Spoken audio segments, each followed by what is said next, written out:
Bien, seguidamente voy a presentar a la ingeniera ambiental Natalia Peralta Kulik. Ella es egresada de la Facultad de Ciencias Agrarias de la Universidad Nacional de Asunción. Tiene una maestría científica en manejo de recursos naturales y gestión ambiental del territorio por la misma universidad, especialista en varios ámbitos de formación y capacitación también en el Centro Agronómico Tropical CATIE de Costa Rica. Actualmente se desempeña como docente investigadora en la dirección de posgrado de la Facultad de Ciencias Agrarias y tiene experiencia de docencia en otras universidades del país, en grado y en posgrado.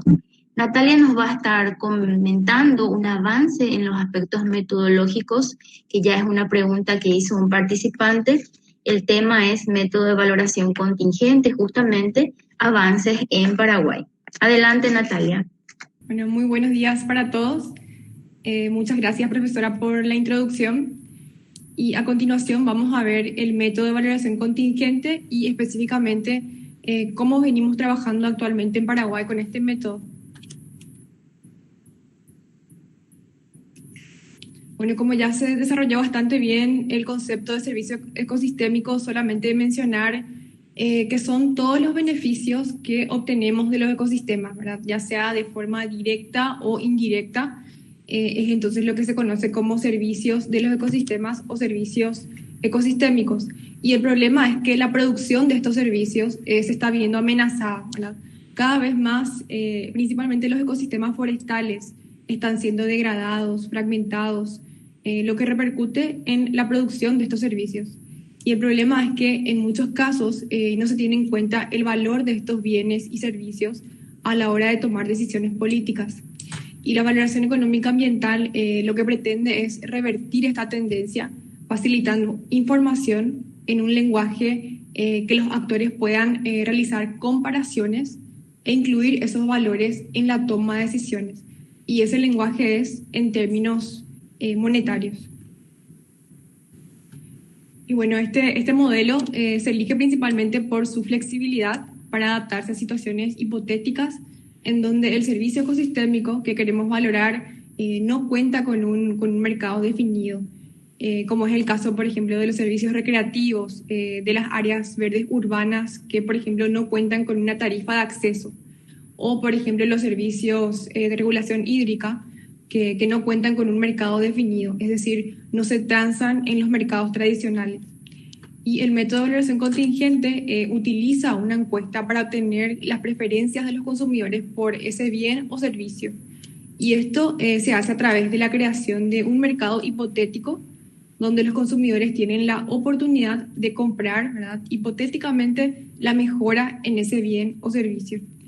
Entonces, el método de valoración contingente pretende estimar la máxima disposición a pagar en unidades monetarias por la mejora del bien o servicio en cuestión.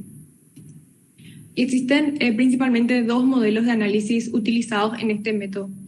El primero, que es el análisis paramétrico, que está basado en el cálculo de los parámetros de la función de utilidad, donde por lo general se utilizan los modelos como Logit, Probit, que fue muy aplicado desde el inicio de esta línea de investigación en Paraguay, ¿verdad? En el país existen varios estudios de valoración contingente que utilizan este modelo de análisis paramétrico con modelos de regresión lineal como Logit. Y luego tenemos el análisis no paramétrico, que es el modelo que estamos implementando actualmente en la Facultad de Ciencias Agrarias, en donde no necesitamos asumir ningún tipo de distribución para la DAP, o sea, para la disposición a pagar. Entonces, por eso este modelo se considera que es más robusto, su aplicación es relativamente más sencilla, y básicamente lo que se hace con el análisis no paramétrico es trabajar con la curva probabilística de voluntad de pago, calculando el área bajo la curva, utilizando interpolación lineal. Y bueno, lo que queremos mostrar hoy con esta presentación es cómo estamos actualmente aplicando el método de valoración contingente a través del análisis no paramétrico. Esto lo hacemos en la línea de investigación de valoración económica de servicios ambientales de la Facultad de Ciencias Agrarias, que, bueno, vamos a ver un poco resumidamente los pasos que estamos aplicando para utilizar este método a través del análisis no paramétrico. Y bueno, primeramente, luego de haber comprendido el problema, ser estudiado, la realidad política, social, en torno al tema, y por supuesto de haber definido ya los objetivos, luego de eso, el primer paso es definir el tamaño muestral, es decir, a cuántas personas vamos a encuestar. Y para definir el tamaño de la muestra, por supuesto tenemos que conocer previamente el tamaño de la población. Pero en la mayoría de los casos en Paraguay se tiene el inconveniente de que se desconoce el tamaño de la población. Cuando trabajamos en áreas verdes urbanas, por ejemplo, en el Paraguay, por lo general en estas áreas no se cuenta con un registro del número de personas que ingresan al área verde. Entonces, no tenemos, ¿verdad?, la información sobre la población de estudio. Por eso es que tenemos que hacer otra vez unos cálculos previos para estimar la población, que bueno, por el tiempo no voy a entrar en detalles, pero ahí les dejo la cita de los autores de referencia que utilizamos.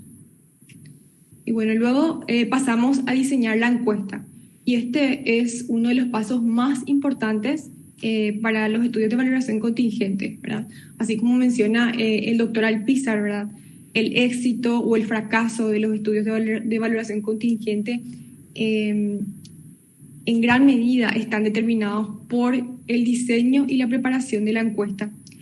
Y bueno, es por eso que dedicamos tanto tiempo y esfuerzo en la elaboración de este instrumento, la cual otra vez tiene que estar relacionado con las variables de medición. Es decir, cada pregunta que incluimos dentro de la encuesta tiene que estar relacionada a una variable de medición. Y por supuesto, las variables de medición tienen que responder a los objetivos de la investigación. Y también, bueno, mencionar que el investigador debe dedicar mucho tiempo en comprender el tema abordado, ¿sí? Los aspectos políticos, sociales en torno al tema y, por supuesto, la factibilidad de lo que estamos proponiendo en nuestro escenario mejorado. Esto antes de empezar a escribir el cuestionario. Bueno, los elementos clave que debe contar toda encuesta de valoración contingente son tres, ¿no? Primero, el escenario mejorado. Antes de realizar la pregunta de disposición a pagar, se debe detallar la situación actual y la disposición del bien después del cambio propuesto. Es decir, la idea es construir un mercado hipotético bien detallado y creíble. Y otro elemento clave dentro del escenario es la descripción del vehículo de pago o forma de pago. Es decir, si el individuo acepta pagar, debe quedar muy claro cómo va a hacerlo y qué cubre ese pago. Si lo va a realizar, por ejemplo, a través de una tarifa adicional en el pago de servicios públicos o a través de un impuesto con destino, por ejemplo, a un fondo ambiental para áreas verdes, o si el pago lo va a hacer de forma diaria, mensual, anual, si va a ser una única vez, si el pago lo va a ser por persona o va a ser por familia. Entonces, el vehículo de pago debe estar bien definido y debe ser creíble y, por supuesto, tiene que estar acorde a la realidad del sitio. El segundo elemento que debe contar toda encuesta de valoración contingente es, por supuesto, la pregunta relacionada con la disposición a pagar, que debe ser, por supuesto, una pregunta redactada de tal forma a no sesgar la respuesta y se debe preguntar por la disposición máxima a pagar, es decir, cuánto es lo máximo que está dispuesto a pagar. Y principalmente tenemos dos formatos de preguntas, las preguntas abiertas y las preguntas cerradas, que vamos a ver enseguida ambos ejemplos. Y el tercer elemento es lo que está relacionado con la información adicional, que serían las preguntas acerca de las características socioeconómicas del encuestado, es decir, por ejemplo, el género, la edad, la ocupación, ingresos, entre otras preguntas de acuerdo a las variables que fueron previamente definidas en función a los objetivos de la investigación. Y bueno, una vez que tengamos la encuesta y se haya hecho la selección y capacitación de los encuestadores, que es también un tema muy importante, el siguiente paso es hacer la primera prueba piloto. Y bueno, para este modelo de análisis lo que proponemos es primero hacer una primera prueba piloto a través de la pregunta abierta, de una pregunta abierta. Esto tiene que ver con la pregunta de disposición a pagar, y esto por lo general se hace al 10% del total de la muestra. Entonces, para la primera prueba piloto utilizamos el formato abierto. Para la pregunta relacionada con la DAP estamos hablando, es decir, simplemente se le pide al encuestado que diga su voluntad máxima a pagar por el bien. Y la ventaja de utilizar este tipo de preguntas es la sencillez con la que podemos calcular la disposición a pagar promedio, porque simplemente lo que tenemos que hacer es calcular la media aritmética. A partir de esa prueba piloto, obtenemos una primera aproximación del promedio de la DAP, que se utiliza esa primera aproximación para definir los montos que van a ser sugeridos en la segunda prueba piloto. Entonces, en la segunda prueba piloto utilizamos el formato de pregunta cerrada, que es también llamado de tipo binario o de referéndum. Y al utilizar este formato debemos sugerir al encuestado un monto a pagar. Entonces, distintos encuestados reciben distintos montos, ¿verdad? Y así logramos construir la curva probabilística de voluntad de pago. Y una gran ventaja de este método es que se acerca más a la realidad de los mercados. Es decir, este tipo de formato, la pregunta cerrada, es la que se acerca más a la realidad de los mercados, entonces es el formato más aceptado. Y con este tipo de formato tenemos que tener mucho cuidado en la definición de los montos que vamos a sugerir. Nos sobra decir que el rango de los montos sugeridos es crucial para el éxito, porque ¿qué pasa si escogemos montos muy bajos y todos dijeron que sí? Entonces, para eso tenemos que tener mucho cuidado y ver que se cumplan ciertas condiciones para verificar que la curva probabilística de voluntad de pago cierra. Y una vez que verifiquemos que la curva probabilística cierra, aplicamos la encuesta al total de la muestra. Y cuando tengamos la información obtenida con las encuestas, lo primero que se hace es calcular la disposición máxima a través de extrapolación lineal para luego calcular la disposición a pagar promedio final mediante el cálculo del área bajo la curva. Y luego se realizan los cálculos de medidas de tendencia central para las otras variables y se realiza la interpretación de los datos. Y con esto obtenemos entonces la disposición a pagar promedio, en este caso por los servicios recreativos en un escenario mejorado. Y estas son algunas de las investigaciones que se realizaron en Paraguay, ¿verdad?, con el método de valoración contingente. La línea de investigación es la de valoración económica de servicios ambientales. Estamos hablando de la Facultad de Ciencias Agrarias de la UNA, la cual esta línea es liderada por la profesora Estela Amarilla y otros colaboradores. Entonces contamos con más de 10 investigaciones de valoración de servicios recreativos utilizando el método de valoración contingente. Y estas investigaciones por lo general utilizaron el modelo de análisis paramétrico, y con estas investigaciones que están en proceso empezamos a implementar el modelo de análisis no paramétrico, que es el que acabamos de ver.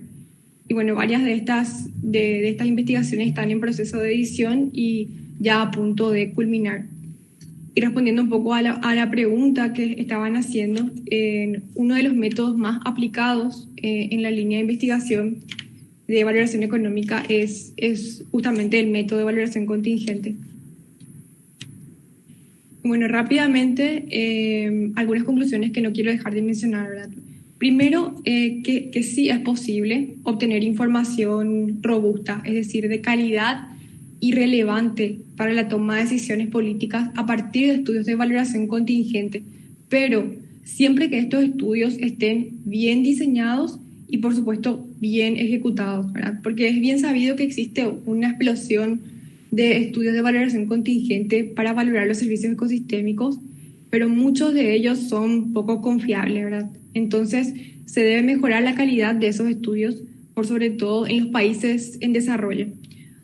Por ese motivo es que desde la Facultad de Ciencias Agrarias instamos a que los estudios sigan un proceso metodológico riguroso ya desde la etapa de diseño, teniendo en cuenta las directrices de los referentes en el tema, ¿verdad? Como por ejemplo las recomendaciones de Whittington, de Constanza, y por supuesto no puedo dejar de mencionar las experiencias del doctor Madrigal, del doctor Alpizar, del CATIE, entre otros referentes que ayudaron a sentar las bases en este tema, ¿verdad?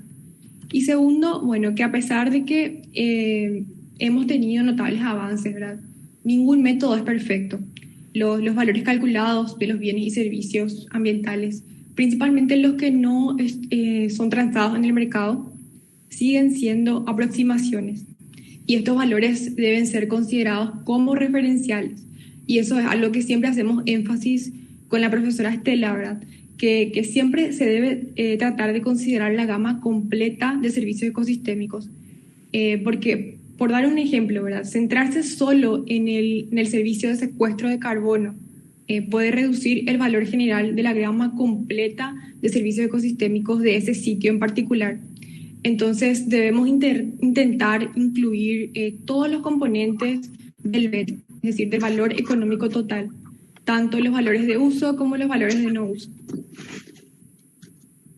Y por último, bueno, aunque hemos tenido avances en valoración económica, aún nos queda mucho por recorrer, ¿verdad? Especialmente porque los debates políticos en la mayoría de los países todavía están dominados por políticas económicas convencionales, donde las externalidades ambientales aún no están siendo internalizadas.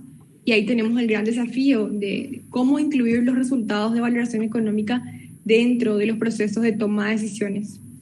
Y bueno, la comunidad científica necesita continuar desarrollando mejores métodos e iniciativas, tanto para monitorear, valorar, manejar los servicios ecosistémicos. Y bueno, también tenemos el desafío de comunicar también de manera más efectiva los conceptos y los resultados al público, ¿verdad? Por eso que me parece excelente este tipo de espacio y espero que podamos seguir dando continuidad en los próximos años con este tipo de eventos y que se sigan sumando las iniciativas de valoración. Muchas gracias, Natalia. Muy amable. Gracias. Al público en general menciono que estamos recopilando todas las preguntas y que vamos a estar canalizando, ya sea por este medio o por la página del CEMIT, donde están también los póster, y ya el profesor Héctor Nakayama nos comenta que van a estar disponibles por un mes.